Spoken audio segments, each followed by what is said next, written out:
Tela do SBN Manhã, agora a gente fala sobre a lei aí que regulamenta o serviço do que se pode, por exemplo, vender nas farmácias e também a atuação do profissional farmacêutico. A presença do farmacêutico é essencial, sempre foi. E com a lei sancionada há pouco tempo, tornou-se obrigatória a presença do profissional nas farmácias. Como explica a delegada do Conselho Regional de Farmacêuticos de Teixeira de Freitas, toda e qualquer drogaria deve ter o profissional. Houve uma lei publicada em agosto, que é a Lei 13.021. Essa lei, ela diz claramente que é obrigatória a presença de um farmacêutico durante todo o funcionamento das farmácias e drogarias. E isso se inclui todos os tipos de farmácia, inclusive públicas, né, hospitalares e assim por diante. Só que quando essa lei foi publicada, houve uma medida provisória que dizia que em situações especiais, por exemplo, ausência de farmacêuticos na região, por exemplo, uma comunidade rural muito isolada, né, ou uma cidade muito isolada, onde não tenha nenhum farmacêutico morando naquela cidade, ou então em situações de calamidade, emergência, você poderia ter micro e pequenas empresas funcionando com a presença de um técnico responsável. Não seria sem ninguém, seria, no caso, um profissional de nível médio.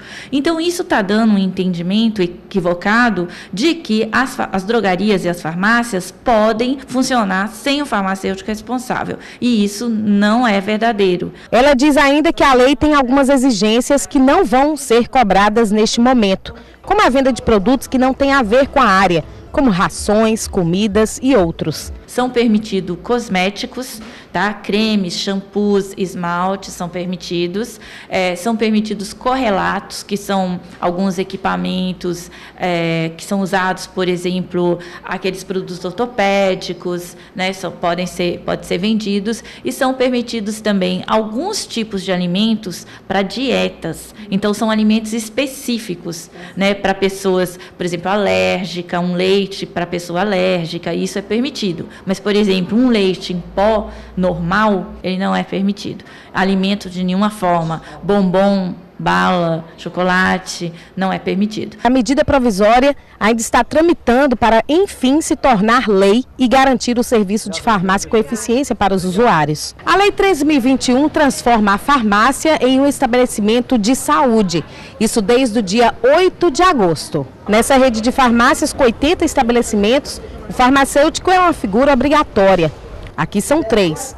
Um deles é Samile Barbosa, que se formou há 2 anos. A gente consegue intervir de forma a melhorar a qualidade de vida dos pacientes, porque a gente estuda, tem um embasamento assim profundo diante de todo o princípio ativo, diante dos medicamentos que a gente trabalha, e aí a gente consegue inserir isso no dia a dia dos pacientes, olhando postologias, interações medicamentosas, dosagens que venham erradas de prescrições médicas. A gente consegue estar entrando em contato com os médicos para poder estar intervindo em algumas postologias que eles passam, em alguns medicamentos que possam estar prejudicando diante de interações medicamentosas médicas. Ela diz ainda que é muito comum o cliente chegar cheio de remédios para que o profissional explique o uso, medidas das doses e esclareça sobre os sintomas colaterais do uso do medicamento. Muitos ainda chegam sem ter passado por um médico antes. Hoje existe uma lei que a gente pode estar prescrevendo medicamentos antitérmicos, medicamentos OTCs, né, que são medicamentos que estão sem tarja. Então a gente pode estar prescrevendo esses medicamentos hoje. E diante desses medicamentos, de anti-inflamatórios, essas coisas que os pacientes chegam procurando para dores mais relevantes que a gente pode estar interferindo, a gente pode estar orientando, né, a forma de estar tomando, pode estar orientando para o que ele vai agir, mas sempre está colocando a orientação médica, né, para que ele possa procurar um médico caso as dores persistam, caso o medicamento não haja. Então a gente sempre coloca a orientação médica em primeiro lugar, porque não é nosso papel prescrever.